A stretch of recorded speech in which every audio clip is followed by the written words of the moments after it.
اس لیے اپنی زندگی کو سجائیں سنواریں.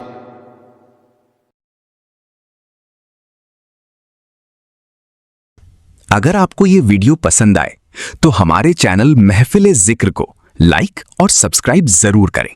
شکریہ.